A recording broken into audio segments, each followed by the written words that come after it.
সুপ্রিয় দর্শক, আশা করছি সকলেই ভালো আছেন। তো আমরা এখন বর্তমান অবস্থান করছি ময়মনসিংহ জেলার ধুবাওড়া থানার পুরাকান্দুলিয়া হাঁস মুরগির বাজারে। তো এখানে আমরা দেখতে পাচ্ছি এক ছোট ভাই এক জোড়া পাখি নিয়ে আসছে। তো আমরা এখন এই পাখিগুলার দরদাম সম্পর্কে আপনাদেরকে জানানোর চেষ্টা করব। ছোট ভাই, ভালো আছো? ভালো আছি। একটু জোরে বলো লাগবো ভাই। ভালো আছি। তুমি জোয়ান মানুষ, আর একটু জোরে বললো। হ্যাঁ, তো এইগুলো পাখি কার? তোমার? হ্যাঁ, কয়টা? দুইটা। এক জোড়া। হ্যাঁ। এই পাখির নাম কি? কি নাম জানি না। জানো না? বা কি জাত এটাও জানো না?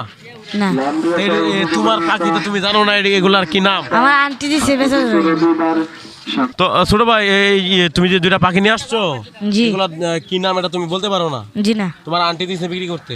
জি। আর কত করে বলতে, মানে বিক্রি কত হইলে বিক্রি করতে বলছে? 1200। 1200 টাকা বিক্রি করতে বলছে। জি। এর নিচে হইলে কি বিক্রি করবা না? বলছে যে 800 টাকা হইলে বিক্রি করতাম। মানে 800 টাকা হইলে বিক্রি করে দিবা? হ্যাঁ। তো তোমার আন্টি কি বলে না এটা কি জাতের? জি না। আচ্ছা, এটা কি বাসায় কি আরো আছে না এই দুইটাই? গেছে বাজারে দুইটা বেচে গেছে। মানে গেছে বাজারেও, মানে গত বাজারেও দুইটা বিক্রি করছো? হ্যাঁ। কত টাকা বিক্রি করছিলা? তুমি বিক্রি করছিলা? আর না, আমার আঙ্কেলে। আচ্ছা, কত বিক্রি করছিল গত বাজারে? 800। 800 টাকা। তো সুপ্রিয় দর্শক, দেখতে পেলেন এই ছোট ভাই দুইটা পাখির বাচ্চা নিয়ে আসছে।